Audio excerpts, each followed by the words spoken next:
दोस्तों नमस्कार। सामान्य अध्ययन के लिए ये हमारा क्रैश कोर्स चल रहा है। आपके जितने भी परीक्षाएं होनी है UP triple S C, UP P S C, सब में ये जीएस का जो जीएस के ये वीडियोस हैं वो काम आएंगे।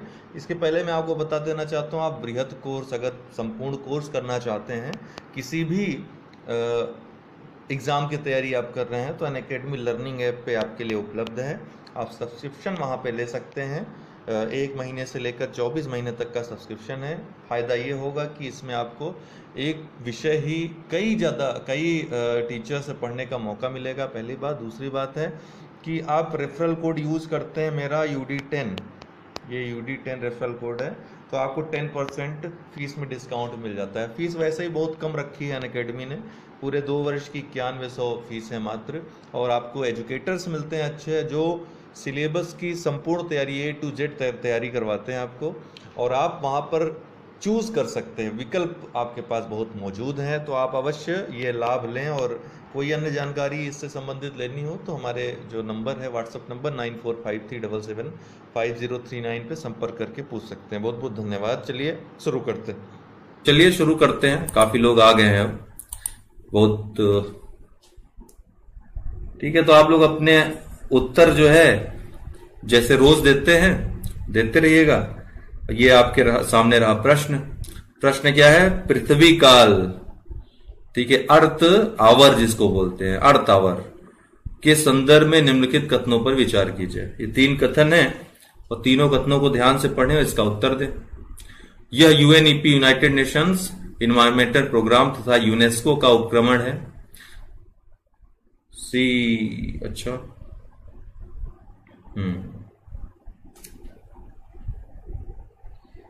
ठीक है। वरोनिका जी ने सही इसका उत्तर दिया है, बिल्कुल सही है। 2 और 3, पहला गलत है। WWF world wild life fund, उसका ये उसकी पहल है, न कि यूएनईपी और यूनेस्को की। तो इसका जो होगा सी उत्तर हो जाएगा। केवल 2 और 3। यह एक आंदोलन है जिसमें प्रतिभागी प्रतिवर्ष एक निश्चित दिन 1 घंटे के लिए बिजली बंद कर देते हैं। इस बार तो कोरोना में वो दिन निकल गया, आप लोगों को पता भी नहीं चला होगा। यह जलवायु परिवर्तन और पृथ्वी को बचाने की आवश्यकता के बारे में जागरूकता लाने वाला एक आंदोलन है। पृथ्वी काल, जलवायु परिवर्तन और पृथ्वी को बचाने की आवश्यकता के बारे में जागरूकता लाने हेतु world wide fund for nature WWF द्वारा आयोजित किया जाने वाला एक विश्वव्यापी आंदोलन है। विश्व भर में प्रतिभागी प्रतिवर्ष इस कार्यक्रम के दौरान मार्च माह के अंतिम शनिवार को 8:30 PM से 9:30 PM तक 1 घंटे के लिए बिजली बंद कर देते हैं। आपको याद होगा कि उस शनिवार को आप लोगों ने कुछ ऐसा ही किया था। ध्यातव्य है कि वर्ष 2017 में पृथ्वी काल 25 मार्च को मनाया गया, 2017 में मनाया गया था, ठीक है, ये पुराना है। इस बार जो है कब मनाया गया, याद है किसी को? मोदी जी ने कब कहा था? 23 को 23 को नहीं, मुझे नहीं लगता 23 को था, वो डेट कुछ और थी, ठीक है। डेट किसी को याद है क्या? 27 मार्च को था ना? हाँ, यस, ये वरोनिका जी एकदम सही कह रही हैं। इस बार 27 मार्च को था, 27 मार्च को, ठीक है। देख लीजिए शनिवार कब पड़ रहा था।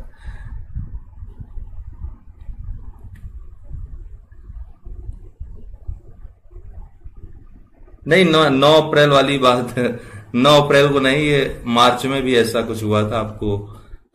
9 अप्रैल को तो वो लॉकडाउन वाला सिस्टम था, उसके लिए नहीं, 27 मार्च को ही था।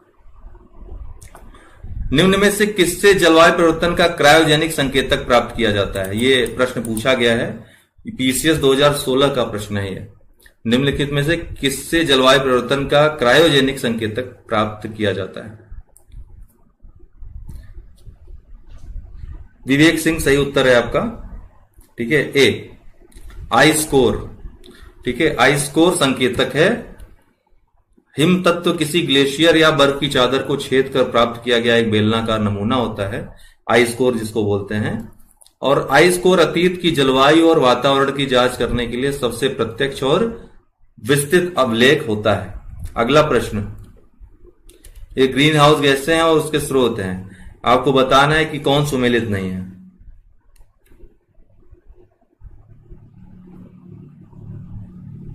ये ग्रीन हाउस गैसें हैं और स्रोत हैं, आपको बताना है कि कौन सम्मिलित नहीं है। अच्छा,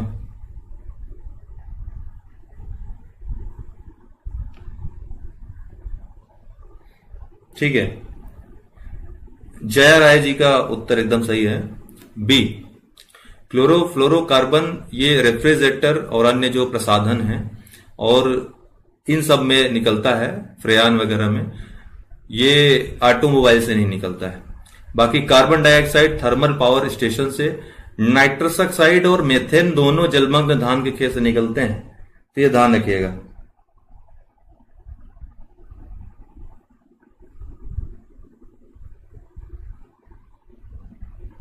यह 2007 में ऑस्ट्रेलिया की सिडनी में इसका प्रारंभ हुआ था। आदित्य चौधरी एकदम सही आप कह रहे हैं। इस बार 28 मार्च को था शनिवार, तो 28 मार्च को ही होगा। ठीक है, 28 मार्च को कंफर्म है। इस बार 28 मार्च को शनिवार था, तो 28 मार्च को ही रहा होगा। और 8:30 से 9:30 बिल्कुल सही है। एक बार देख लीजिए आप लोग, वरुणिका जी नहीं बोल रही हैं। ठीक है, इसको मैं कंफर्म करके बताता हूं आपको। अच्छा, ठीक है, कि किस दिन मनाया गया था इस बार, 27 मार्च या 28 मार्च था। तो देख लीजिए सैटरडे किस तारीख को पड़ा था मार्च का, तो अपने आप मालूम चल जाएगा। तो इसका जो है क्लोरोफ्लोरोकार्बन होगा। काफी विवादित प्रश्न था ये, इस पर लोगों ने काफी चीजें भेजी थी। और इसमें जलमग्न धान के खेत में मीथेन गैस हर जगह लिखा रहता है, तो मीथेन ही लोग अपना जो है स्रोत लेकर गए थे। लेकिन बाद में कई जगहों पर यह दिया गया कि नाइट्रस ऑक्साइड भी एक प्रमुख गैस है जो जलमग्न धान के खेत से निकलती है। तो इसलिए ये कभी भी आप कंफ्यूज मत होइएगा, सिर्फ मेथेन गैस ही नहीं निकलती, नाइट्रस ऑक्साइड भी निकलती है जलमग्न धान के खेतों से। तो इसका जो है क्लोरोफ्लोरोकार्बन बी वाला जो है उत्तर गलत होगा। क्लोरोफ्लोरोकार्बन CFC जिसको कहते हैं, ये फ्लोरीन एवं ऑक्सीजन से बना मानव निर्मित गैसीय व द्रवी पदार्थ है, जो कि रेफ्रिजरेटर तथा वातानुकूलित यंत्रों में शीत कारक के रूप में प्रयोग किया जाता है, प्रशीतक के रूप में। वायुमंडल में उपस्थित ओजोन के क्षरण का क्लोरोफ्लोरोकार्बन एक महत्वपूर्ण कारक है। ठीक है, ओजोन के क्षरण का भी कारक है और एक ग्रीन हाउस गैस भी है क्लोरोफ्लोरोकार्बन। निम्नलिखित में से कौन सा एक ओजोन परत की क्षीणता के लिए उत्तरदायी नहीं है?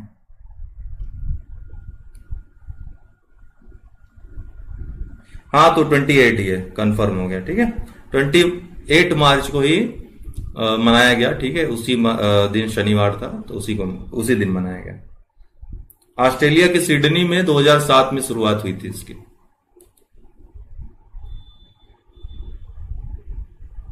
ठीक है, किसी ने सही उत्तर दिया इसका अभी तक?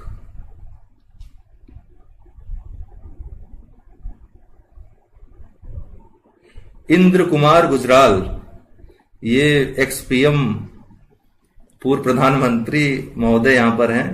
बहुत अच्छा लगा नाम सुनकर के। गुजराल डॉक्ट्रिन बहुत अच्छा उनका जो है सिद्धांत था। तो इनका उत्तर सही है, इंद्र कुमार गुजराल जी का, बी। ठीक है, विलायक के रूप में प्रयुक्त मेथिल क्लोरोफॉर्म, ये उत्तर सही होगा। बाकी जो है अर्थात ये उत्तरदायी नहीं है। बाकी प्रशीतकों में प्रयुक्त होने वाला CFC, अग्निशमन में प्रयुक्त हेलोन गैसें भी, और नाइट्रस ऑक्साइड ये वायुयानों से निकलती है और बहुत ज्यादा नुकसान पहुंचाती है ओजोन परतों को। तो A, B और D तो है, लेकिन A, C और D तो है, लेकिन विलायक के रूप में प्रयुक्त मेथिल क्लोरोफॉर्म ये नहीं है उत्तरदायी ओजोन परत के क्षरण के लिए। तो B इसका उत्तर हो जाएगा।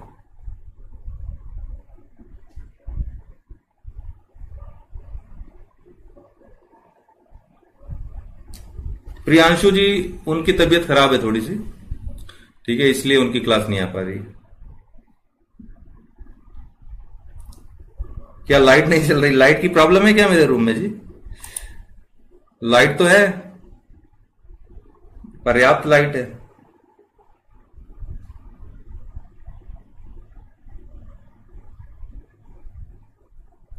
नहीं आदित्य चौधरी जी, एक बात बताऊं आपको मैं, इंडिया नेपाल का जो मामला है वो बहुत कम समय के लिए आप देखिएगा, बहुत जल्द वो सॉल्व हो जाएगा। जो जानकार हैं आईआर के, वो चाइना का उसमें जो है भड़काने से ये सब हो रहा है, लेकिन सब सही हो जाएगा समय रहते। चीजें काफी कंट्रोल में कर भी ली गई हैं और आगे सब सही हो जाएगा। नेपाल भारत पे पूरी तरह निर्भर है हर तरह से। सबसे बड़ी बात है सांस्कृतिक रूप से।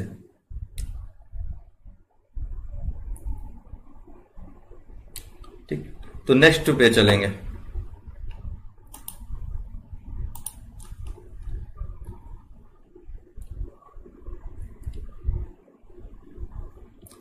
ये विभिन्न ऐप और वेबसाइट हैं और इनके उद्देश्य लिखे हैं।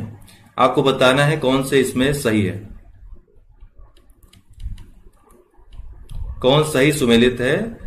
ये रहे आपके ऑप्शन और एक बार मैं आपको दिखा दे रहा हूं। समीर, परिवेश और ई ग्रीन वॉच।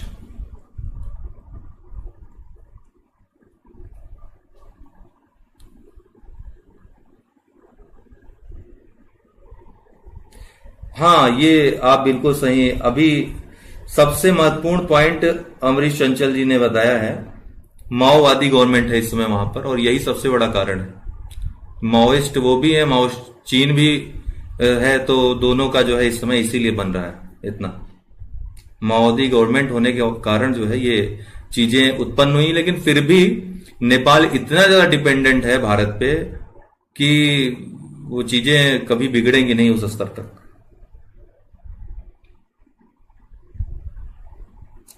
नहीं नहीं, गलत उत्तर है आपका, फिर से देखिए।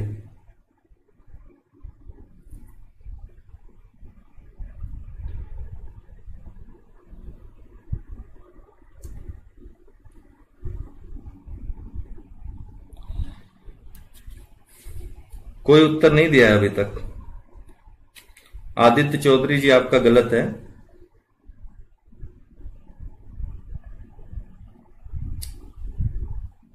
ठीक है, चलिए, काफी देर हो गई है, केवल पहला ही सही है। समीर जो है राष्ट्रीय वायु गुणवत्ता सूचकांक के संबंध में नियमित अपडेट प्रदान करना, इसका काम है। ये ऐप है, वेबसाइट है।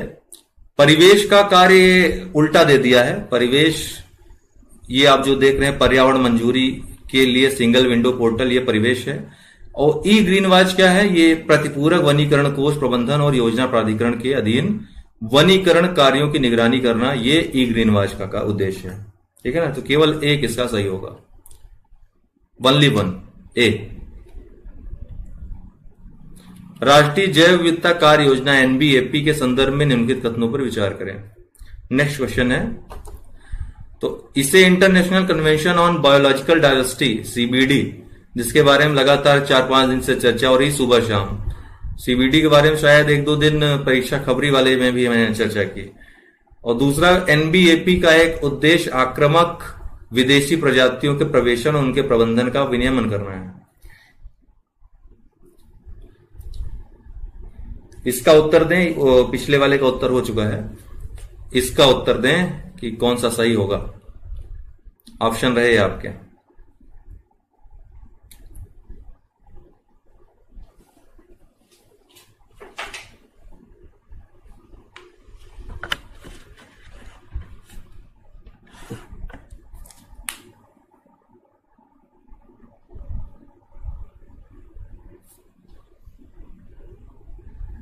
ठीक है, राहुल जी सही हैं आप। राहुल यादव, सही उत्तर है सी, दोनों ही सही है।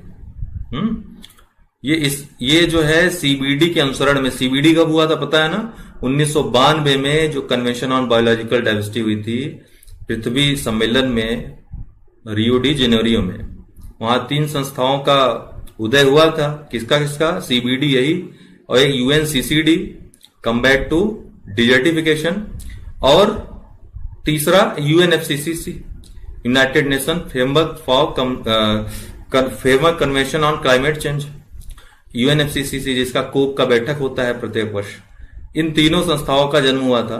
तो सीबीडी के चूंकि हस्ताक्षरकर्ता भारत भी था, तो भारत ने इसके अनुसरण में जैव विविधता अधिनियम से लेकर के ढेर सारी जो चीजें थी, जो जैसे कि राष्ट्रीय जैव विविधता कार्य योजना, ये एक उसके ध्येय में था कि प्रत्येक राष्ट्र, प्रत्येक देश जो इसका हस्ताक्षर करता है वो इस तरह की कार्य योजना अपने देश में चलाए।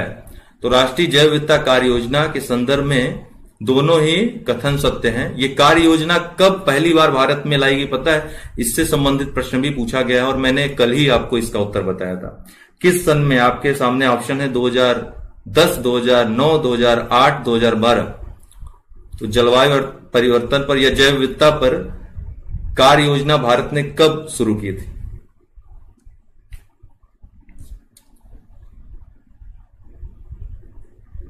ठीक है, एकदम सही है विवेक सिंह जी आप। ठीक है, तो ये दोनों ही ऑप्शन आपके सही होंगे, 1 और 2। बस इतना जानते रहिए कि राष्ट्रीय जैव विविधता कार्य योजना सीबीडी के अनुसरण में विकसित की गई थी और इसका एक उद्देश्य आक्रामक विदेशी, अब सीबीडी है तो जितनी प्रजातियों के संरक्षण के लिए है या जैव विविधता के संरक्षण के लिए है। जैव विविधता के संरक्षण में चाहे जो चीजें हो, एक्स सीटू संरक्षण हो, इन सीटू संरक्षण हो या अन्य चीजों से, आक्रामक विदेशी प्रजातियों के प्रवेशन से संबंधित हो, इससे क्या होता है जो स्थानीय प्रजातियां उनको संकट होता है तो इससे बचाने का भी कार्यक्रम रहेगा शामिल। तो ये बहुत ही लॉजिकल प्रश्न है, इसमें कुछ अगर आप पढ़े भी नहीं है और आपको पता है जैव विविधता में क्या क्या शामिल होता है, जैव विविधता को संरक्षित करने के लिए क्या क्या उपाय किए जा सकते हैं, तो वो सब इस क्रिया योजना में शामिल ही रहेंगे। तो ऐसे प्रश्न हमेशा जो है आपको टैकल करने होते हैं, ये आप छोड़ नहीं सकते हैं। तो दोनों ही सही है इसका। अच्छा, शहरी पर्यावरण सतत पहल के लिए साझेदारी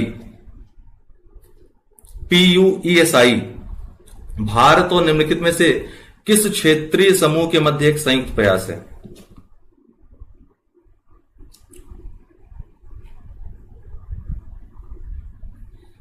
नेक्स्ट प्रश्न आ गया है कि शहरी पर्यावरण सतत पहल के लिए साझेदारी PUESI भारत और निम्नलिखित में से किस क्षेत्रीय समूह के मध्य एक संयुक्त प्रयास है? ऑप्शन है आसियान, ब्रिक्स, G20 और सार्क।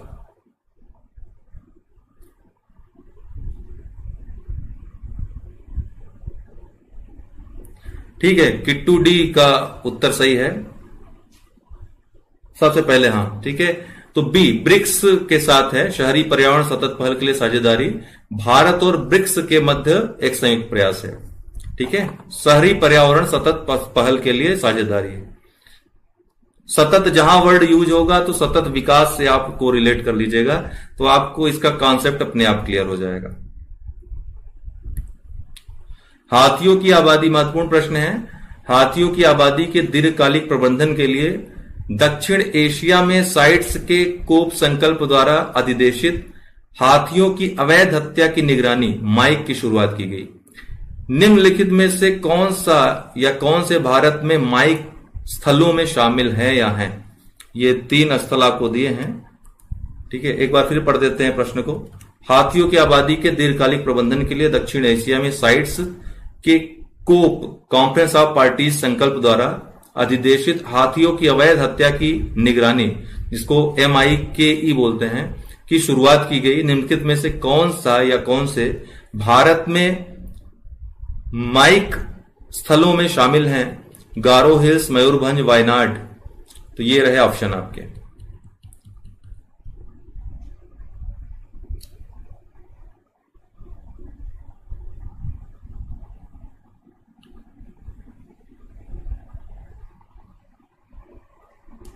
गौरव यादव जी का आंसर बिल्कुल सही है।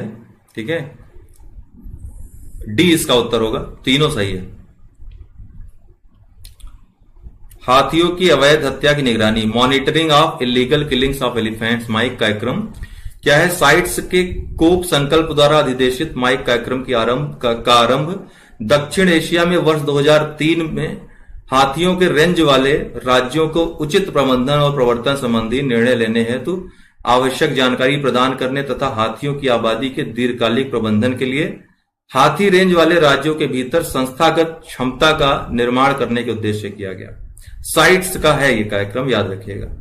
इसके उद्देश्य हैं ये, और इसमें जो स्थल हैं जो आपको याद रखना है, चिरांग रिपू जो कि असम में स्थित है, ढांग पतकी असम में, पूर्वी द्वार वेस्ट बंगाल, देवमाली अरुणाचल प्रदेश, गारो हिल्स मेघालय, मयूरभंज उड़ीसा, मैसूर कर्नाटक, नीलगिरी तमिलनाडु, शिवालिक उत्तराखंड में और वायनाड केरल में। तो जो पूछा है गारो हिल्स, मयूरभंज और वायनाड, ये तीनों ही ऑप्शन मौजूद है, तीनों ही सही होंगे। फास्टैग के संदर्भ में निम्नलिखित कथनों पर विचार करें। ये फास्टैग संबंधित कथन है। अभी ऑप्शन तो आपको दिखाया नहीं मैंने, ये आपके ऑप्शंस हैं, केवल एक सही है, केवल दो सही है, एक और दोनों सही हैं, न तो एक सही है न तो दो सही है। फास्टैग तो यह एक डिवाइस है जो टोल का भुगतान सीधे उपयोगकर्ता के बैंक खाते से करने के लिए रेडियो फ्रीक्वेंसी आइडेंटिफिकेशन तकनीक का प्रयोग करती है। और दूसरा है, यह प्रत्येक वाहन के लिए भारतीय राजमार्ग प्रबंधन कंपनी लिमिटेड द्वारा जारी किया जाता है। सुमित मिश्रा जी, आपने बिल्कुल सही बताया है, ए इसका उत्तर सही है। यह एक डिवाइस है जो टोल का भुगतान सीधे उपयोगकर्ता के बैंक खाते से करने के लिए रेडियो फ्रीक्वेंसी आइडेंटिफिकेशन तकनीक का प्रयोग करती है। अब जब यह बैंक खाते से संबंधित है, भुगतान से संबंधित है, तो ये राजमार्ग प्रबंधन कंपनी, इसका क्या मतलब हो सकता है? सीधी सी बात है, इसका मतलब राजमार्ग प्रबंधन कंपनी नहीं है। इसका जो मतलब होगा वो पेमेंट से संबंधित किसी, या तो बैंक से होगा या तो इससे संबंधित किसी संस्था से होगा। तो इसका जो है ऑप्शन केवल एक, नेशनल जो पेमेंट कॉर्पोरेशन ऑफ इंडिया है, भारतीय राष्ट्रीय भुगतान निगम, उसके द्वारा विकसित ये राष्ट्रीय इलेक्ट्रॉनिक टोल संग्रह कार्यक्रम का भाग है फास्टैग, एनपीसीआई का।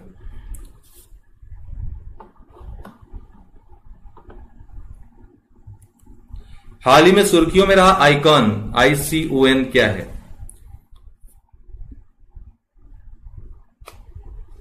नया प्रश्न आया है। हाल ही में सुर्खियों में रहा आईकॉन क्या है?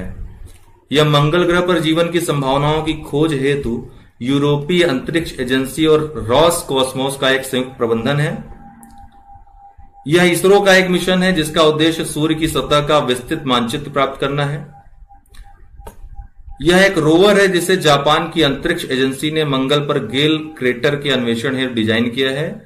और डी है, यह ऊपरी वायुमंडल में उस गतिशील क्षेत्र का अध्ययन करने हेतु नासा का एक मिशन है जिसमें अंतरिक्ष का मौसम पृथ्वी के मौसम के संपर्क में आता है।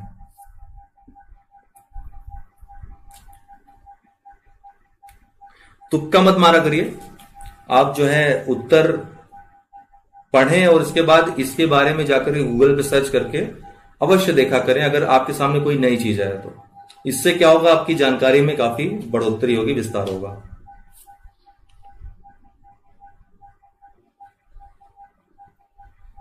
चलिए 5 सेकंड दे देते हैं। ये लाइट यहां पे कट गई है। अच्छा, बाहर बहुत तेज तूफान चल रहा है। आपके यहां भी चक्रवात वगैरह का चक्कर है कि नहीं?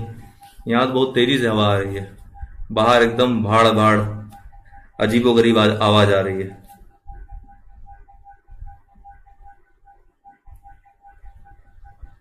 कॉलर माइक की वजह से आपको सुनाई नहीं पड़ रहा होगा, लेकिन बहुत तेज आवाज आ रही है रूम में।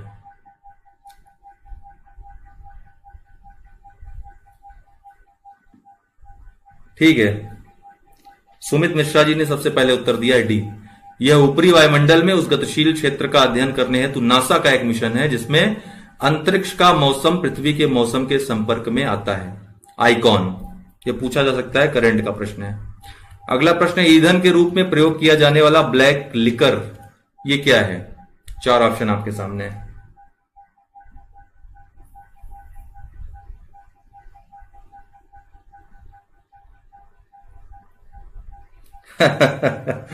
आदित्य जी, आप जहां पर वहीं मैं भी हूं। लग रहा है आपकी तरफ से हमारी तरफ अभी आ गया, अभी तक शांत था सब।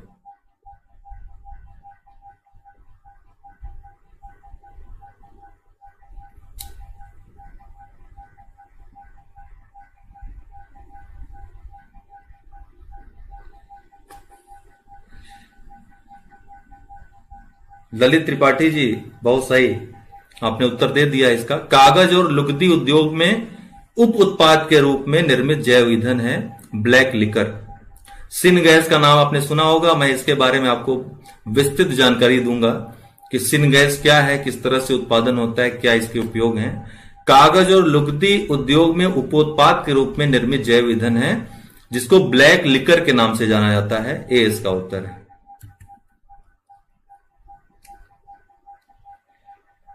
आज के लिए इतना ही करते हैं, ठीक है। मैक्सिमम लोगों ने अच्छा उत्तर दिया है। पर्यावरण और पारिस्थितिकी का आज से वीडियो हम रोक रहे हैं। अब कल से मैं किस सब्जेक्ट का भी, हिस्ट्री ज्योग्राफी हो गया आपका, साइंस का भी हो गया ढेर सारा एमसीक्यू, पर्यावरण पारिस्थितिकी हो गया, अब आपका बचा इकोनॉमिक्स और पॉलिटी। दोनों में से कौन सा कल से आरंभ करें बताइए।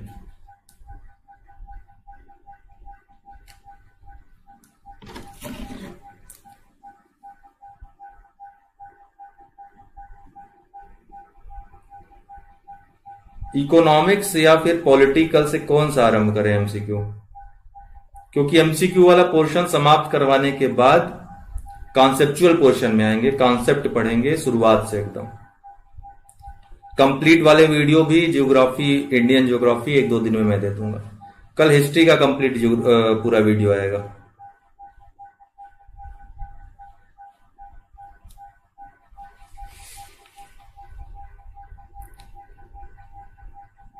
क्या हुआ, डिस्कनेक्ट हो गया क्या?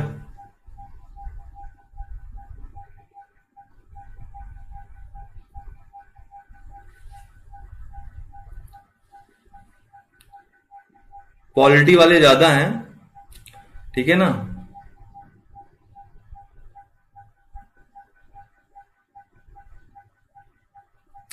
पर्यावरण के लिए आपको मैं अपना नंबर दे रहा हूं, व्हाट्सएप नंबर 9453775039। ये आप नंबर नोट कर लें, और कोई भी प्रॉब्लम हो तो आप हमको डायरेक्ट वहां पे कह सकते हैं। इसके अलावा टेस्ट सीरीज वगैरह जो चल रही है, विशेषकर प्रीलिम्स की, यूपी पीसीएस प्रीलिम्स की, तो आप ज्वाइन कर सकते हैं इस नंबर पे संपर्क करके। बाकी कोई भी कोर्स से संबंधित जानकारी, प्रीलिम्स मेंस से संबंधित हो, या फिर जुडिशरी से जो लोग जुड़े हुए हैं, जो जुडिशरी की तैयारी कर रहे हैं, वो भी स्टार्ट हो गया है। सब्जेक्ट की क्लासेस स्टार्ट हो गई हैं। समाजशास्त्र ये मैं 5-6 दिन में वो भी स्टार्ट करवा दूंगा, समाजशास्त्र हिंदी में।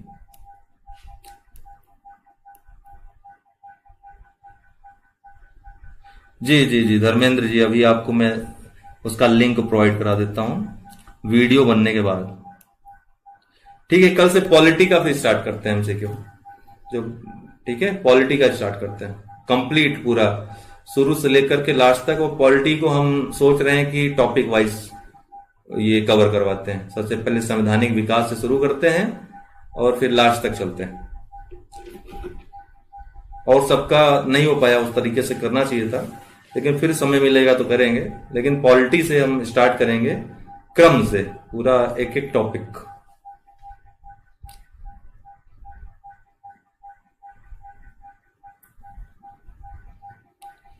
इन्वायरमेंट के लिए परीक्षावाड़ी मेरे ख्याल से सबसे बेस्ट बुक है मार्केट में, उससे अच्छी बुक नहीं है। इंग्लिश वालों के लिए शंकर आईएएस की बुक आप प्रेफर करवा सकते हैं।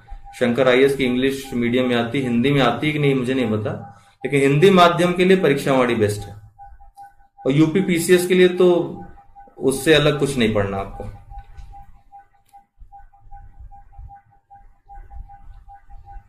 परीक्षावाड़ी परीक्षावाड़ी की पॉलिटी ना लीजिए, पॉलिटी आप लक्ष्मीकांति पढ़िए। मैं तो हर किसी को कहूंगा कि जो संपूर्ण बुक है अपने आप में, जहां से कॉन्सेप्ट उससे बाहर से आएगा नहीं, तो उसको पढ़ेंगे, या फिर इधर उधर की बुक, तो आप लक्ष्मीकांत तो बेस्ट बुक है मार्केट में, वही पढ़िए। प्रीलिम्स मेन सबके लिए है वो।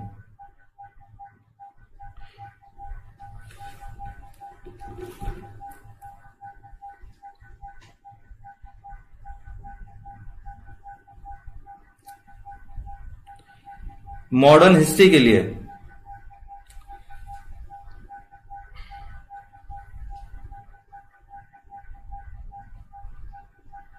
चलिए मैं बुक लिस्ट आपको कल पूरा बता देता हूं, ठीक है। एक बार फिर से कल बुक लिस्ट बता दूंगा आपको, एक वीडियो लाइव करके बुक लिस्ट बता दूंगा, ठीक है।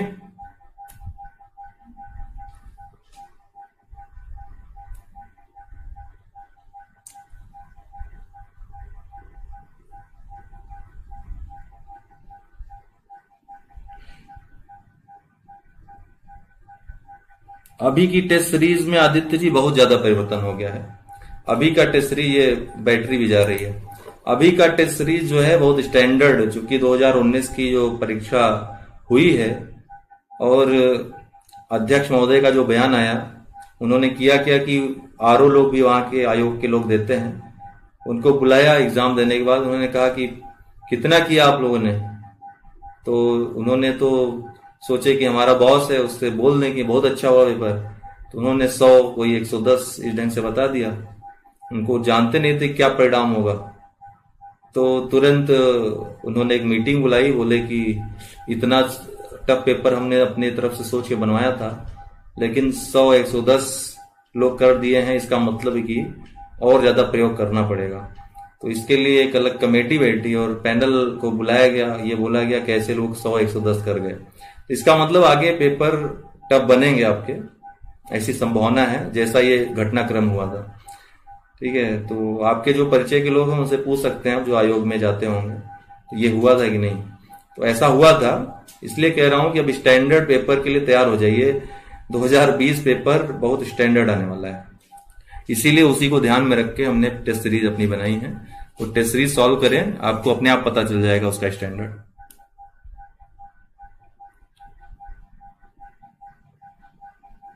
जी धन्यवाद। चलिए, अभी बैटरी भी डाउन है, लाइट है नहीं, और आज के लिए इतना ही। कल इतिहास वाला वीडियो जो लोग हिस्ट्री का चाहते हैं वो देख लेंगे, और हिस्ट्री का जो कल वीडियो आएगा उसका पीडीएफ मैं आपको प्रोवाइड करा दूंगा, जय हो जो ग्रुप है उसमें। ठीक है, बहुत बहुत धन्यवाद।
ये चेकिंग के लिए वीडियो है दोस्तों, लाइव नहीं आ पा रहे थे, तो अभी आप लोग बताएं बफरिंग वगैरह तो नहीं हो रही है।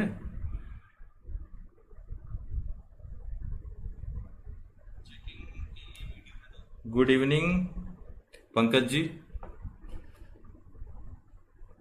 अब हम लाइव ये शुरू करेंगे रात 8 बजे वाला वीडियो। आज थोड़ा लेट हो गया क्योंकि इंटरनेट सेटिंग वगैरह करवा रहे थे, तो बफरिंग की समस्या आ रही थी। कुछ दिन पहले हमने स्टार्ट किया था लाइव क्विज वगैरह, तो आज हम थोड़ा चेक करेंगे कि ये काम कर रहा है कि नहीं कर रहा है। तो अगर काम करेगा तो कल से हम स्टार्ट करेंगे लाइव पूरा। तो कुछ क्विज हम देखेंगे आज।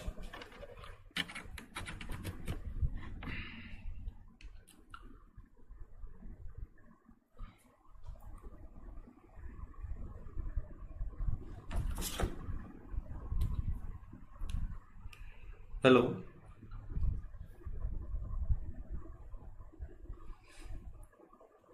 अब आप लोग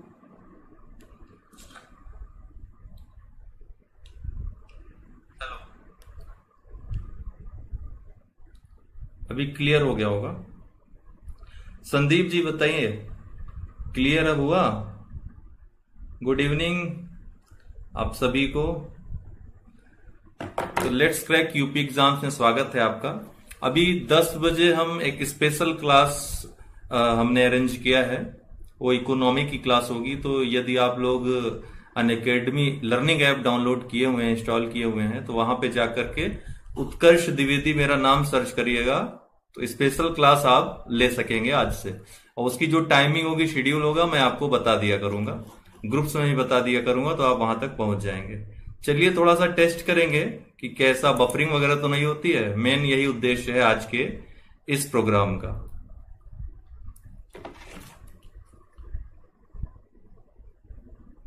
जी, तो चलिए पहला प्रश्न है, अब आप लोग उत्तर देते जाइएगा। ये टेस्टिंग वीडियो है दोस्तों, ठीक है। तो आप लोग का ये काम है कि आप बताएं कि ये कैसा वीडियो रहा, मतलब कि बफरिंग वगैरह तो नहीं हुई, मतलब ऑनलाइन कुछ प्रॉब्लम तो नहीं हो रही, क्योंकि इसके पहले जब हम कर रहे थे प्रॉब्लम हो रही थी, नेट स्पीड बहुत स्लो थी तब। तो अभी हमने बढ़वा ली है। तो क्योटो प्रोटोकॉल निम्नलिखित से संबंधित है, किससे संबंधित है? उत्तर दें अपना। क्योटो प्रोटोकॉल निम्न में से संबंधित है, किससे संबंधित है? तो आपका उत्तर या तो बी होना चाहिए या सी होना चाहिए। लेकिन जब भी आप उत्तर दें प्रश्नों का, जब दो में से ऐसा लगे कि दो में से दोनों ही सही लग रहे हो, तो आप उसको दें जिसमें एक उत्तर अपने आप समाहित हो। अर्थात ग्रीन हाउस गैस की प्रॉब्लम जलवायु परिवर्तन में समाहित है। तो क्योटो प्रोटोकॉल मुख्यतः जलवायु परिवर्तन से संबंधित था। ग्रीन हाउस गैसों के उत्सर्जन पे कंट्रोल करने के लिए यह प्रोटोकॉल बनाया गया था। तो इसका जो सही उत्तर होगा सी होगा, जलवायु परिवर्तन इसका मोस्ट एप्रोप्रिएट आंसर होगा। तो सी उत्तर जिसने दिया है सबसे पहले, विजय प्रकाश उपाध्याय जी ने, तो इनका सही है, ठीक है ना। तो बी यहां पर सही उत्तर नहीं होगा। यदि जलवायु परिवर्तन नहीं होता तो अवश्य बी आपका सही उत्तर होता है इसमें। तो क्योटो प्रोटोकॉल जापान में है शहर क्योटो, वहां पे एक संधि हुई थी, प्रोटोकॉल हुआ था।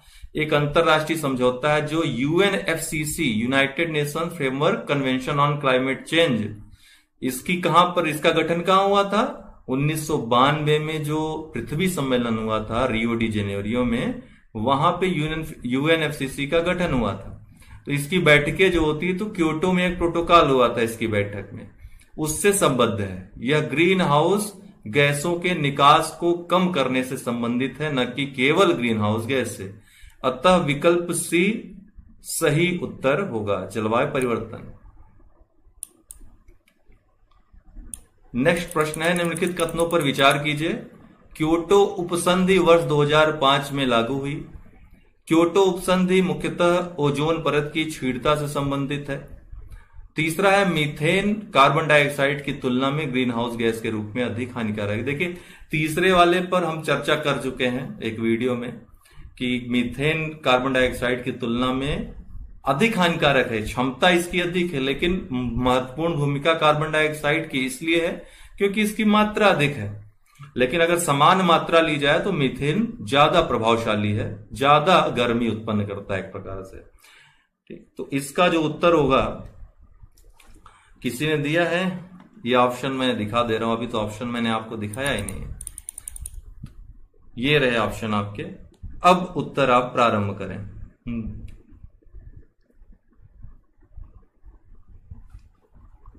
अच्छा,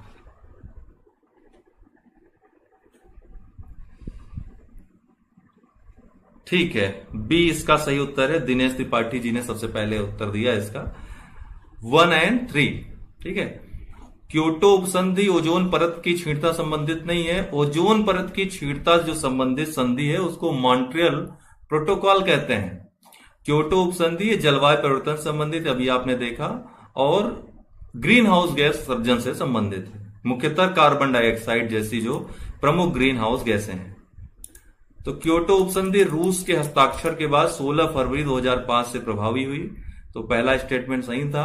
क्योटो संधि वैश्विक तापन से संबंधित है, जलवायु परिवर्तन संबंधित है, ग्लोबल वार्मिंग संबंधित है। कार्बन डाइऑक्साइड गैस की पृथ्वी के वायुमंडल में उपस्थिति मीथेन गैस से अधिक है, हमने आपको बताया कि मात्रा अधिक है इसकी। किसी गैस का वैश्विक तापन विभव उस गैस के अणुओं की दक्षता, हालांकि ये साइंटिफिक लैंग्वेज है, फिर समझिएगा, यही बात बता रहा है कि क्यों इसकी क्षमता अधिक है।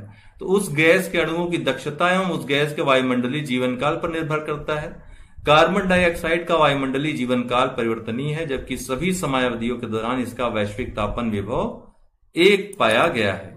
मीथेन का 20 वर्ष के दौरान वैश्विक तापन विभव 72 पाया गया है।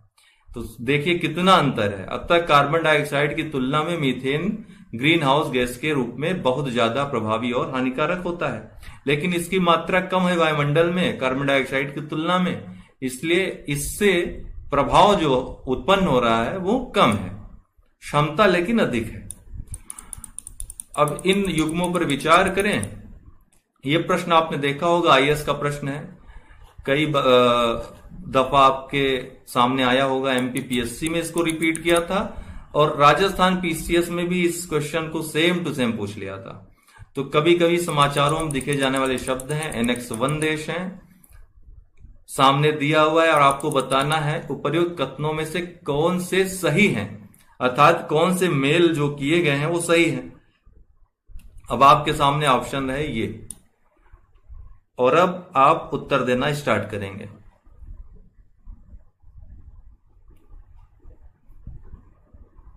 अभी उत्तर प्राप्त नहीं हो रहा है आपका। देखिए अभी स्पेशल क्लास हमारी आज पहली स्पेशल क्लास होगी अनअकैडमी लर्निंग ऐप पे। इसके बाद हम प्लस का क्लास भी शुरू करेंगे और बहुत लोग जो जुडिशरी की तैयारी कर रहे हैं उनके लिए स्पेशल मैं वहां क्लास चलाने जा रहा हूं, एपी और जो सिविल जज है उसके लिए। तो पहली जो हमारा वहां पे प्लस कोर्स होगा वो मैंने रखा है इंडियन एविडेंस एक्ट, उसमें पढ़ाऊंगा मैं। तो आप लोग वहां सब्सक्रिप्शन ले सकते हैं चाहे तो। वो लॉन्च होने वाला है हमारा कोर्स, और स्पेशल क्लास में जीएस के स्पेशल टॉपिक्स को हम समाप्त करवाएंगे आपके प्रत्येक वीडियो में। ठीक है, किस किस ने उत्तर दिया? सी उत्तर, ज्योति त्यागी, इनका उत्तर सही है। ठीक है, इसका केवल सी सही होगा, केवल तीसरा ही सही है। ठीक है, एनेक्स फर्स्ट देश ये क्योटो प्रोटोकॉल से ही संबंधित है, कार्टाजेना संबंधित नहीं है। प्रमाणित उत्सर्जन कटौतियां ये भी नागोया से नहीं संबंधित है, बल्कि स्वच्छ विकास क्रियाविधि क्लीन डेवलपमेंट मैकेनिज्म सीडीएम जो है ये क्योटो प्रोटोकॉल से संबंधित है, यहां से आया है ये टर्म। तो इसका केवल तीसरा ही सही है, तो सी ऑप्शन आपका राइट होगा। स्वच्छ विकास युक्त CDM clean development mechanism UNFCCC जो हमने आपको अभी बताया उसके क्योटो प्रोटोकॉल की धारा 12 के अंतर्गत वर्णित है। इसके तहत एनेक्स 1 के विकसित देश गैर एनेक्स देश जो विकासशील देश मुख्यतः होते हैं उनमें स्वच्छ विकास युक्त परियोजनाएं क्रियान्वित कर कार्बन क्रेडिट प्राप्त कर सकते हैं, अर्थात कार्बन जो उत्सर्जन है जो कार्बन क्रेडिट उनका होगा, उत्सर्जन की मात्रा में जो कमी होगी उसको बेच करके उससे आर्थिक जो है लाभ प्राप्त कर सकते हैं। कोई मिलाकर ये करना, ये एक प्रकार से प्रेरित करने के लिए है, उत्सर्जन कम करने के लिए। कार्टाजेना प्रोटोकॉल जैव विविधता अभिसमय का पूरक प्रोटोकॉल है। ठीक है, ये जैव विविधता अभिसमय सीबीडी जो हुआ कन्वेंशन ऑन बायोलॉजिकल डाइवर्सिटी, इसका पूरक प्रोटोकॉल है कार्टाजेना प्रोटोकॉल, जो जैव प्रौद्योगिकी द्वारा उत्पन्न जीवित संशोधित जीवों द्वारा उत्पन्न संभावित खतरों से जैव विविधता की रक्षा करने हेतु प्रतिबद्ध है।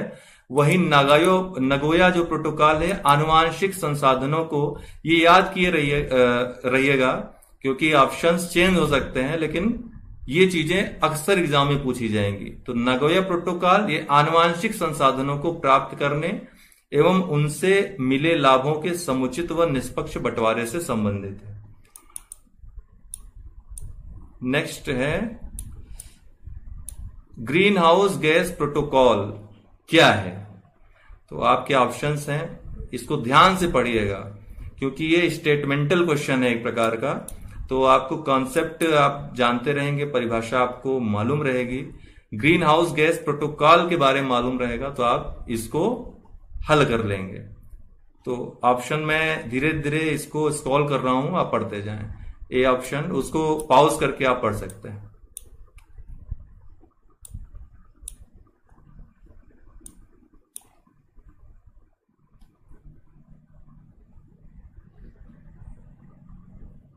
अब आप अपना उत्तर दे सकते हैं।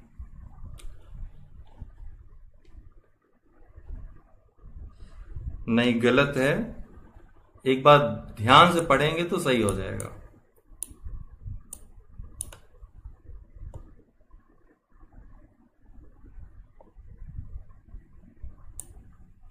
ग्रीन हाउस गैस प्रोटोकॉल के बारे में बात कर रहा है ये।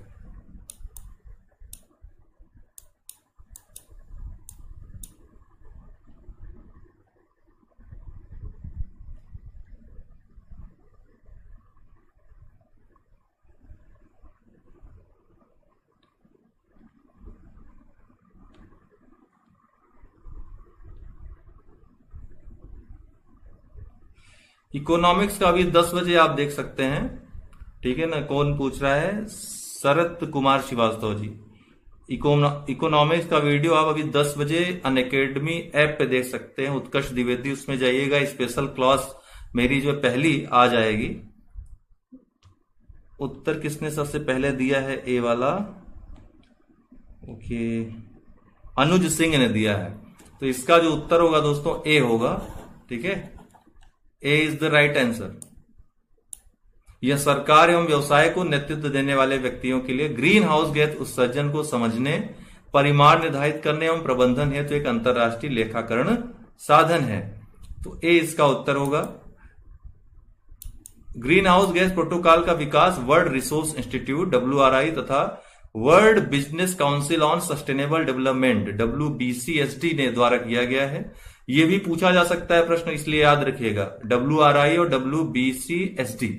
यह सरकार एवं व्यवसाय को नेतृत्व प्रदान करने वाले व्यक्तियों के लिए ग्रीन हाउस गैस उत्सर्जन को समझने, परिमाण निर्धारित करने एवं प्रबंधन हेतु एक अंतरराष्ट्रीय लेखाकरण साधन है, ठीक है। तो इसका जो ऑप्शन सही होगा कौन सा? अनुज सिंह ने इसका सबसे पहले उत्तर दिया था, तो ए इसका उत्तर होगा। और शायद 1-2 लोगों ने ही इसका सही उत्तर दिया था, इसलिए अच्छा प्रश्न ये माना जा सकता है। इसका मतलब कि आज सब कुछ ठीक है। हम ये मान के चलें कि हमारा प्रयोग आज का सफल रहा और लाइव क्लासेस हम अरेंज कर सकते हैं इसके बाद, है ना।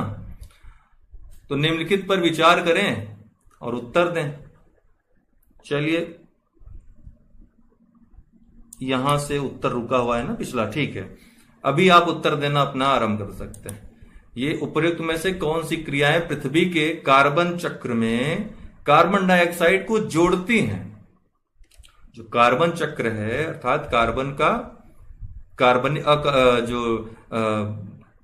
जैव पदार्थों में बनना, उसके बाद टूटना उनका और कार्बन के रूप में निर्मुक्त होना, इसको कार्बन चक्र कहते हैं। तो इनमें से किसमें कार्बन जुड़ता है?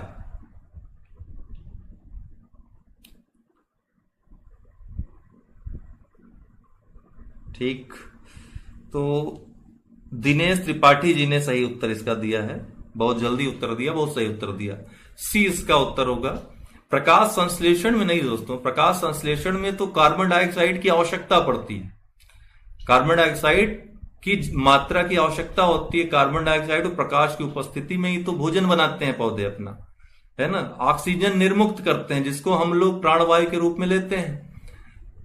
तो प्रकाश संश्लेषण को छोड़कर बाकी श्वसन में, जैव पदार्थों के अपक्षय में, ज्वालामुखी क्रियाओं में कार्बन डाइऑक्साइड निर्मुक्त होती है, निकलती है। प्रकाश संश्लेषण की क्रिया में कार्बन डाइऑक्साइड का ग्रहण होता है, पौधे ग्रहण करते हैं कार्बन डाइऑक्साइड को। तो इसका जो उत्तर सही होगा 2, 3, 4 श्वसन, जैव पदार्थों का अपक्षय और ज्वालामुखी क्रियाएं, ठीक है। सी इसका उत्तर होगा।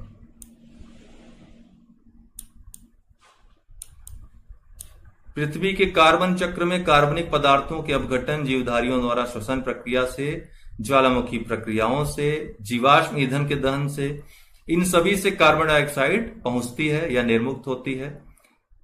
स्वपोषित पौधे प्रकाश संश्लेषण की क्रिया द्वारा कार्बोहाइड्रेट्स के निर्माण में वायुमंडलीय कार्बन डाइऑक्साइड ग्रहण करते हैं, न कि छोड़ते हैं, या न कि विमोचित करते अथवा जोड़ते हैं। तो कार्बन डाइऑक्साइड इसमें इसमें ग्रहित होती है, न कि निकलती है।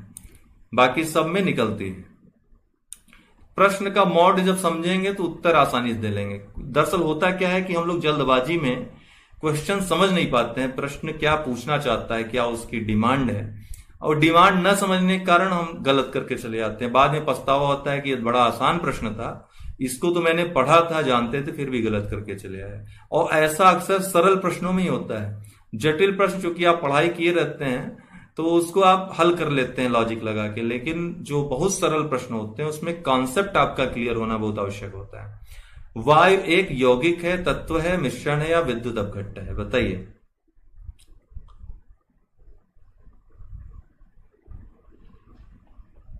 उत्तर मिलना प्रारंभ अभी नहीं हुआ है। अनुज सिंह का उत्तर सही है, वायु मिश्रण है। वायु मिश्रण है, यौगिक नहीं है।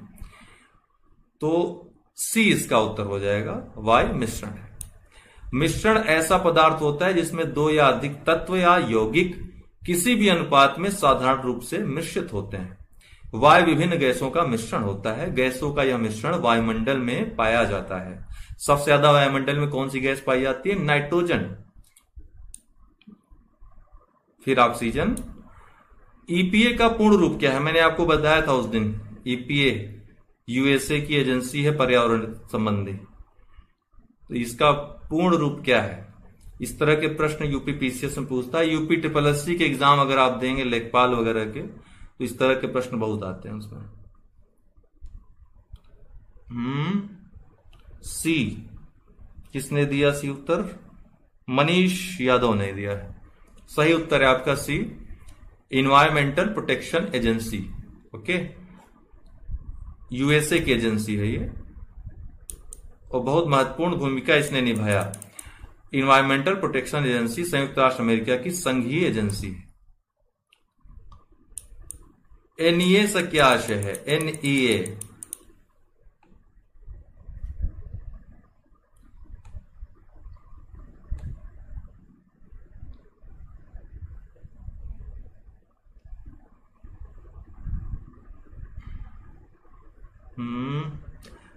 सनत कुमार श्रीवास्तव जी ने सही आंसर दिया इसका, नेशनल इन्वायरमेंट अथॉरिटी। ठीक है, नेशनल इन्वायरमेंट अथॉरिटी एनईए का फुल फॉर्म है।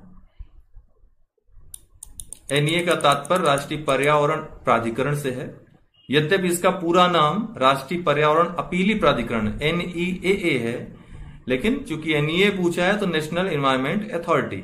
एनईएए का गठन याद रखिएगा वन व पर्यावरण मंत्रालय के द्वारा किया गया है। इसे कुछ प्रतिबंधित क्षेत्रों में ऐसे मामलों को देखने के लिए जिनमें पर्यावरण मंजूरी की आवश्यकता होती है स्थापित किया गया था। इसे राष्ट्रीय पर्यावरण अपीली प्राधिकरण अधिनियम 1997 के तहत स्थापित किया गया था। अति महत्वपूर्ण है कि ये किस अधिनियम के तहत स्थापित किया गया है, ताकि पर्यावरण संरक्षण अधिनियम 1986 के तहत क्षेत्रों के प्रतिबंध हेतु किसी भी उद्योग संचालन या प्रक्रिया या उद्योगों संचालन या प्रक्रियाओं की श्रेणी के संबंध में जो अपील हो उसकी सुनवाई की जा सके। तो अब आप हमको यह बताएं कि आपको आज का सेशन कहीं पर प्रॉब्लम तो नहीं हुई नेट संबंधी, जो कि मेरा उद्देश्य था यह जानना। ये एक टेस्ट वीडियो था लाइव टेस्ट का, तो आप हमको कृपया बताएं कि कोई प्रॉब्लम तो नहीं हुई नेट संबंधी।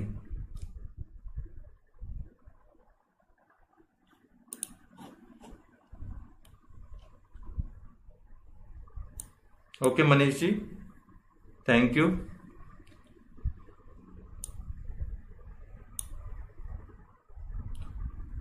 ठीक है, बहुत बहुत धन्यवाद आप सभी को। आप अभी स्पेशल क्लास जो होगी हमारी अनअकैडमी लर्निंग ऐप पे आप जाकर के मेरा नाम सर्च करके स्पेशल क्लास अवश्य अटेंड करें। इकोनॉमिक्स की होगी, वो भी एक प्रकार से टेस्ट क्लास ही, लेकिन उसमें ढेर सारे आपको ऐसे फैक्ट्स मिलेंगे जो आपके यूपी पीसीएस के एग्जाम में आएंगे ही आएंगे। उन टॉपिक्स पे मैंने आज 1 घंटे का वीडियो बनाया है, तो आप अवश्य लें उसको। ठीक है ना, आप सब्सक्रिप्शन ले सकते हैं तमाम यूपीएससी से लेकर UP triple SC, UP PSC. ये अनअकैडमी लर्निंग ऐप है, इसको डाउनलोड इंस्टॉल अवश्य कर लें। और कभी भी कोई भी सब्सक्रिप्शन लेना हो वहां पे प्लस कोर्स में क्या होता है कि एक पूरा कोर्स, जैसे कि यूपी पीएससी के लिए कोर्स है, तो एक पूरे आपको कोर्स से संबंधित जितने भी जो भी सिलेबस है सब एक ही जगह मिल जाएगा, और उससे संबंधित टेस्ट से लेकर जो आपका डाउट क्लियरिंग सेशन होगा, लाइव क्लासेस होंगी, पीडीएफ होगा, सब एक ही जगह आपको मिल जाता है। तो UD10 रेफरल कोड है मेरा, वो यूज कर सकते हैं आप, वहां पे आपको कुछ छूट वगैरह भी मिल जाती है। बाकी आपको वहां पर जाते ही जो भी जानकारी होगी मिल जाएगी। ये UD10 है, रेफरल कोड आपको मांगेगा तो रेफरल कोड आप यूज कर सकते हैं वहां। तो एक अच्छा प्रोग्राम है, अनअकैडमी पे चल रहा है, प्लस कोर्स आप ज्वाइन अवश्य करें। काफी लोग लाभ ले रहे हैं। और हाँ, आपको बता देना चाहता हूँ, जिन लोगों को प्रॉब्लम हो कोई भी वहां पर, तो हमको 9453775039, एक बार फिर बोल रहा हूँ 9453775039, इस पे संपर्क करके व्हाट्सएप पे आप और भी जानकारी ले सकते हैं, डाउट क्लियर कर सकते हैं। और आपको कुछ ऑफर हमारी तरफ से भी हैं। अगर आप अनअकैडमी सब्सक्रिप्शन लेते हैं तो हमको हमारी तरफ से भी आपको काफी चीजें प्रोवाइड कराई जाएंगी, जिसके लिए जो नंबर हमने बताया उस पर व्हाट्सएप आप कर सकते हैं। ठीक है।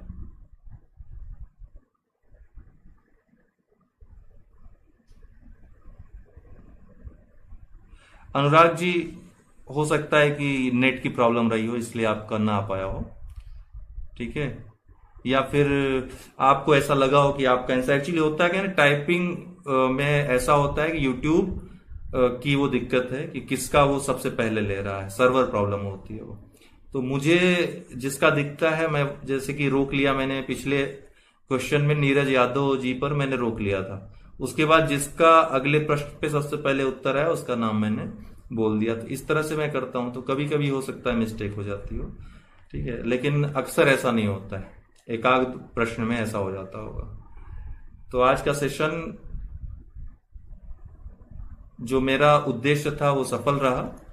तो कल से लाइव आएंगे रात 8 बजे। 8 बजे का टाइम आप निर्धारित कर लें, 8 बजे डेली हम उपस्थित होंगे आपके साथ लाइव। और आपकी जो अन्य प्रॉब्लम्स भी हैं एग्जाम संबंधी, वो भी आप लाइव सेशन में पूछ सकते हैं, चाहे आंसर राइटिंग रिलेटेड हो, प्रीलिम्स से संबंधित हो, एग्जाम से रिलेटेड हो, आपके फॉर्म सबमिशन से रिलेटेड हो, कोई भी क्वेश्चन आप कर सकते हो।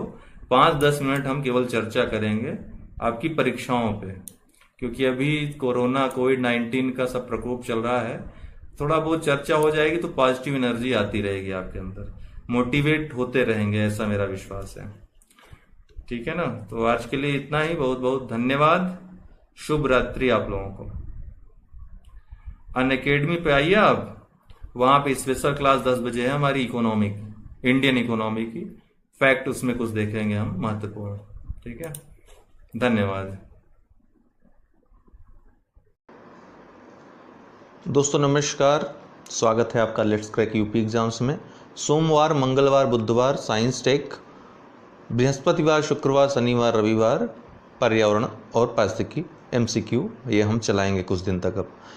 तो इसी क्रम में आप देखिएगा। तो आज विज्ञान प्रौद्योगिकी का है। विज्ञान प्रौद्योगिकी में जो भाग छूट गए थे और जहाँ से प्रश्न ज़्यादा आने की संभावना रहती है, वो MCQs हम कराएंगे आपको आज से। तो चलिए शुरू करते हैं। आप लोग अपने विकल्प जो आपको सही लगे कमेंट बॉक्स में, जो लाइव कमेंट चल रहा है उसमें लिखते चले जाएं। ठीक है, इससे पता चलेगा कि आपकी तैयारी कैसी है, तैयारी का स्तर कैसा है। पोषण की किस विधि को प्राणी संपोषण भी कहा जाता है? पोषण की किस विधि को प्राणी संपोषण भी कहा जाता है? तो देखिए, पोषण की मुख्यतः ये 4 विधियां हैं, जिनमें से ये 3 विधियां जो हैं ये जंतु में होती हैं। प्रकाश संश्लेषण ये वनस्पति में होती है पोषण की यह प्रक्रिया, और हरे पौधे जो होते हैं जिनमें क्लोरोफिल पाया जाता है। एक प्रश्न यह भी बन सकता है कि निम्न में से कौन सी विधि पोषण की जंतुओं में नहीं पाई जाती है? तो ये प्रकाश संश्लेषण होगा, बाकी तीनों जंतुओं में पाई जाती हैं। अब बात करेंगे परजीवी पोषण की। परजीवी मतलब एक जीव जब किसी दूसरे जीव पर निर्भर रहता है जीवन यापन के लिए, अपने भोजन के लिए। मृतोपजीवी अर्थात जो मृत पदार्थों या मृत जीव जंतुओं से अपना भोजन प्राप्त करते हैं, मृतोपजीवी कहलाते हैं। जैसे अब घटक आदि हो गए। बी पूर्णभोजी होता है, जो हम लोग हैं, जो अक्सर जो शाकाहारी, मांसाहारी या अन्य प्रकार के जो जीव हैं, जो वनस्पतियों आदि से भोजन प्राप्त करते हैं ठोस या तरल अवस्था में, या मांस आदि से भोजन प्राप्त करते हैं तरल या ठोस अवस्था में, उसको हम पूर्णभोजी पोषण या प्राणी संपोषण भी कहते हैं। तो पोषण की किस विधि को प्राणी संपोषण कहते हैं? पूर्णभोजी पोषण को।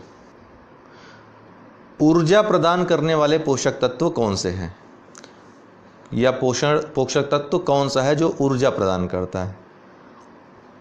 आपके ऑप्शन सामने हैं, आप लोग उत्तर दे लीजिए। देखिए, आपको मैं बता दूं, विभिन्न जो पोषक तत्व हैं उनका विभिन्न विभिन्न कार्य रहता है। इनमें से कार्बोहाइड्रेट का जो कार्य है, कार्बोहाइड्रेट और वसा दोस्तों, ये ऊर्जा प्रदान करती है। प्रोटीन जो है वृद्धि में योगदान देता है। क्या करता है? वृद्धि में योगदान देता है। ये कोशिकाओं की वृद्धि, कोशिका को जो कोशिकाएं क्षतिग्रस्त हो गई हैं उनका मरम्मत करने में प्रोटीन। खनिज और विटामिन दोस्तों, ये उपापचय, ये डाइजेशन सिस्टम हो गया और प्रतिरक्षा तंत्र, आपका इम्यून पावर, इससे संबंधित हैं खनिज और विटामिन जो हैं। तो इसका क्या उत्तर हो जाएगा? कार्बोहाइड्रेट, या वसा भी होता तो वो भी सही रहता। जंतुओं द्वारा ग्रहण किया जाने वाला भोजन अनेक पोषक पदार्थों का जटिल मिश्रण होता है। भोजन में सम्मिलित पोषक तत्वों को शरीर में उनके कार्यों के आधार पर निम्नलिखित वर्गों में विभाजित किया गया है, मुख्यतः 4 वर्गों में। ऊर्जा प्रदान करने वाले पदार्थ कौन है? कार्बोहाइड्रेट और वसा। शरीर का निर्माण करने वाले पदार्थ, देखिए इसमें 2 चीज़ें याद रखिएगा। कार्बोहाइड्रेट की भूमिका सबसे ज़्यादा रहती है, अर्थात ये हम ज़्यादा यूज़ करते हैं तो भूमिका भी ज़्यादा रहेगी, लेकिन वसा की जो क्षमता होती है वो कार्बोहाइड्रेट की तुलना में अधिक होती है। तो अगर बोला जाए कि प्रति यूनिट इनमें से निम्नलिखित में से किसका प्रति यूनिट मात्रा लेने पर ज़्यादा ऊर्जा प्राप्त होगी, तो उसका उत्तर वसा होगा। ओके, कार्बोहाइड्रेट नहीं होगा। लेकिन अगर पूछेगा कि हमें सबसे ज़्यादा ऊर्जा किस से मिलती है, तो वो क्या होगा? कार्बोहाइड्रेट होगा। तो भूमिका और क्षमता में अंतर होता है, ये बात दिमाग में रखिएगा। शरीर का निर्माण करने वाले जो पदार्थ हैं, प्रोटीन शरीर का निर्माण या कोशिका की मरम्मत, कोशिका की वृद्धि में योगदान देता है। उपापचय की क्रिया को नियंत्रित करने वाले पदार्थ जो हैं, जल, विटामिन, खनिज आदि हैं। प्रतिरक्षी क्षमता निर्मित करने वाले जो पदार्थ हैं, इम्यून पावर जो निर्मित करने वाले पदार्थ हैं, खनिज और विटामिन्स हैं। मोनोसैकेराइड, डाइसैकेराइड तथा पॉलीसैकेराइड किस पोषक पदार्थ के प्रकार हैं? किसके ये प्रकार हैं? मोनोसैकेराइड, डाइसैकेराइड और पॉलीसैकेराइड। अक्सर आप सुनते होंगे। सैकेराइड है तो ये तो आराम से आप बता ही लेंगे, कार्बोहाइड्रेट है, डी इसका उत्तर होगा। मोनोसैकेराइड, डाइसैकेराइड तथा पॉलीसैकेराइड कार्बोहाइड्रेट के प्रकार हैं। याद रखिएगा, मोनोसैकेराइड सबसे सरल कार्बोहाइड्रेट होते हैं, जैसे ग्लूकोज, फ्रैक्टोज आदि। डाइसैकेराइड मोनोसैकेराइड के 2 अणुओं से मिलकर बनते हैं, अर्थात ये मोनोसैकेराइड की तुलना में जटिल होते हैं। पॉलीसैकेराइड अनेक मोनोसैकेराइड अणुओं से मिलते हैं, अर्थात ये सबसे जटिल कार्बोहाइड्रेट्स होते हैं। कार्बोहाइड्रेट जल अपघटन के द्वारा ग्लूकोज में विघटित हो जाता है। इस प्रकार ये ऊर्जा उत्पादन के लिए संग्रहित ईंधन का कार्य करते हैं, जैसे मंड, स्टार्च, सेल्यूलोज, काइटिन, ग्लाइकोजेन आदि क्या हैं? ये सब कार्बोहाइड्रेट्स हैं, सैकेराइड्स हैं। अगला प्रश्न है, तरुण अर्थात युवा तथा वृद्ध व्यक्तियों में प्रोटीन की आवश्यकताएं। ऑप्शन आपके सामने हैं, लगभग एक समान होती हैं। बी है ऑप्शन, तरुणों में ज़्यादा, वृद्धों में न्यून होती है। आवश्यकता की बात कर रहा है। वृद्धों में, देखिए आप प्रश्न सही से पढ़ेंगे तभी उत्तर दे पाएंगे। अब यहाँ पे आवश्यकता कह रहा है, ये नहीं कह रहा है किसमें ज़्यादा होती है। अगर किसमें ज़्यादा होती है प्रोटीन की मात्रा, तो तुरंत पता चल जाएगा, युवाओं में ज़्यादा होती है, शक्ति ज़्यादा युवाओं में होती है भाई। लेकिन आवश्यकता यहाँ की बात कर रहा है। आवश्यकता किसको रहेगी? जिसके पास शक्ति नहीं रहेगी, जिसकी शक्ति क्षीण रहेगी। तो वृद्धों में शक्ति क्षीण रहती है, अर्थात युवाओं में आवश्यकता कम होती है, क्योंकि प्रोटीन संश्लेषण उनका तेजी से होता है उनके शरीर में, तो बाहर से प्रोटीन लेने की आवश्यकता उतनी नहीं रहती, कम रहती है। लेकिन वृद्धों में प्रोटीन संश्लेषण उस गति से हो नहीं पाता है, मांसपेशियां वगैरह कमज़ोर हो जाती हैं, तो उनको प्रोटीन की आवश्यकता ज़्यादा होती है, बाहर से उनको प्रोटीन मिलनी चाहिए। तो इसका जो उत्तर हो जाएगा, वृद्धों में उच्चतर, तरुणों में न्यूनतर होती है, सी। वृद्ध व्यक्तियों को तरुणों की अपेक्षा अधिक प्रोटीन की आवश्यकता होती है, क्योंकि वृद्धावस्था में उनके शरीर में मांसपेशियां तथा हड्डियां कमज़ोर हो जाती हैं तथा शरीर में प्रोटीन संश्लेषण की दर भी कम हो जाती है। निम्नलिखित भोज्य पदार्थों में से किसमें अब सभी अनिवार्य अमीनो अम्ल उपस्थित नहीं होते हैं बोला है। तो जितने अनिवार्य अमीनो अम्ल हैं, कितने हैं? 9 अमीनो अम्ल हैं जो अनिवार्य, कुल 20 प्राप्त होते हैं जिनमें से 9 अनिवार्य हैं। तो इनमें से कौन सा है जिसमें ये सभी उपस्थित नहीं होते हैं? दूध में तो सभी 9 पाए जाते हैं, अंडे में पाए जाते हैं, सोयाबीन इनमें भी पाए जाते हैं। एमिनो अम्ल एक प्रकार का प्रोटीन होता है। तो जब आपको ये पता रहेगा कि एमिनो अम्ल हैं क्या, प्रोटीन्स हैं, तो आप आराम से दूध लगा देंगे, अंडा लगा देंगे, सोयाबीन लगा देंगे। सोयाबीन में तो सबसे ज़्यादा प्रोटीन पाया जाता है। किसमें नहीं सारे प्रोटीन, सारे प्रकार के अम्ल पाए जाएंगे, अमीनो अम्ल? चावल में प्रोटीन नहीं पाया जाता ऐसा नहीं है, लेकिन सभी एमिनो अम्ल विद्यमान नहीं रहते हैं सभी प्रकार के। ठीक, जो अनिवार्य हैं 9, उनमें से कुछ ही चावल में पाए जाते हैं, सब नहीं पाए जाते हैं। बाकी तीनों में, दूध, अंडा, सोयाबीन में, तीनों ही में सारे एमिनो अम्ल जो अनिवार्य हैं 9 के 9 पाए जाते हैं। तो इसका जो उत्तर होगा चावल होगा ए। प्रोटीन का निर्माण करने वाले 20 अमीनो अम्लों में से 9 को अनिवार्य अमीनो अम्ल माना जाता है। ऐसे खाद्य पदार्थ जिनमें इन 9 अनिवार्य अमीनो अम्ल की उपस्थिति प्रचुर मात्रा में होती है वे संपूर्ण प्रोटीन या कंप्लीट प्रोटीन कहलाते हैं, या कंप्लीट प्रोटीन सोर्स कहलाते हैं। दूध, मछली, अंडा, मांस तथा सोयाबीन, दूध, मछली, अंडा, मांस तथा सोयाबीन आदि खाद्य पदार्थों में सभी अनिवार्य अमीनो अम्ल पाए जाते हैं। ये 9 अनिवार्य अमीनो अम्ल जो हैं कौन कौन से हैं? Tryptophan, threonine, isoleucine, leucine, lysine, methionine plus cysteine, phenylalanine plus tyrosine, मिलाकर ये वैलिन और हिस्टीडीन। हालांकि इसको याद रखने की आवश्यकता नहीं, पूछता नहीं है, फिर भी एक बार देख लेंगे, 1 2 बार 3 बार 4 बार तो ये माइंड में रहेगा। मान लीजिए पूछ ही लिया, अब एग्जामिनर क्या है, वो करता क्या है, बुक एक उठाता है, उसके माइंड में उसने ये पढ़ लिया, उसके माइंड में आया हाँ ये क्वेश्चन नया है, चलो यहीं से क्वेश्चन बना लेते हैं। यही करता है, आप भी यही करोगे। आपको ये काम दे दिया जाए क्वेश्चन बनाने का, आप क्या करोगे? दिमाग अगर फालतू का यूज करना हो तो यही करोगे, चलो इसी को दे देते हैं आज। ल्यूसिन दे देगा, लाइसिन दे देगा, वैलिन दे देगा, और एक कोई अपने से नाम ढूंढ करके दे देगा काइलिन। अब इसमें काइलिन तो है नहीं, इतना आपने पढ़ रखा होगा तो आप लगा लेंगे, लेकिन अगर नहीं पढ़ा है तो आप कंफ्यूज हो जाओगे। तब फिर आप वैलिन कह दोगे, ल्यूसिन है, लाइसिन है, काइलिन है, एक जैसे लग रहे हैं, वैलिन थोड़ा सा अलग सा लग रहा है, इसी को लगा देते हैं और आपका हो जाएगा गलत। इसलिए ध्यान से पढ़ सकते हैं चाहे तो। निम्नलिखित में से कौन प्रोटीन को विकृत नहीं करता है? अर्थात प्रोटीन को कौन खराब नहीं करता, विकृत नहीं करता है? तो ऊष्मा करती है, अवरक्त किरणें भी करता है, एक्स किरणें भी करेगा, गामा किरणें भी करेंगी, भारी धातु लवण इससे कोई मतलब नहीं है, ये प्रोटीन को विकृत नहीं करते हैं, भारी धातु लवण। तो ठीक, तो इसका जो उत्तर होगा डी होगा। ठीक, विकृत नहीं करता है। ऊष्मा करेगी, अवरक्त किरणें करेंगी, एक्स किरणें करेंगी, गामा किरणें भी करेंगी जिनमें ऊष्मा होती हैं, लेकिन भारी धातु लवण ये नहीं करेंगे प्रोटीन को विकृत। अल्फा किरेटिन नामक प्रोटीन उपस्थित होता है। आपके ऑप्शन रहे सामने, आप अपना उत्तर दे लीजिए। रक्त में, त्वचा में, ऊन में या अंडों में? अल्फा किरेटिन पूछ रहा है, तो ये कहाँ रहता है? त्वचा में पाया जाता है अल्फा किरेटिन नामक प्रोटीन। अल्फा किरेटिन किरेटिन नामक तंतुमय प्रोटीन समूह का एक प्रकार है। अल्फा किरेटिन प्रोटीन स्तनधारियों की त्वचा के बाह्य स्तर पर बालों, नाखूनों, जंतुओं के सींगों, खुरों आदि में पाया जाता है। पूछता भी है ये प्रश्न। ठीक, बीटा किरेटिन ये कहाँ पाया जाता है? पक्षियों एवं सरीसृपों में पाया जाता है। इससे पक्षियों के पंखों, नाखूनों, पंजों एवं चोंच तथा सरीसृपों के शल्कों, जो ऊपर कवच होता है, उनका निर्माण होता है। तो अल्फा बीटा ये इनका कहाँ कहाँ क्या स्ट्रक्चर है दिया हुआ है, इसको आप याद रखिएगा। मानव शरीर की धीमी वृद्धि निम्नलिखित में से किस पोषक पदार्थ की कमी कारण होती है? अब पहले वाले प्रश्न में बता दिया, ये तो बड़ा आसान है आपके लिए।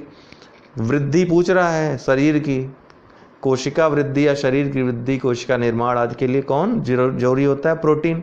सी इसका उत्तर होगा। सूची फर्स्ट को सूची सेकंड से सुमेलित करके सही कूट का चुनाव दीजिए। ये दूध के बारे में सब हैं।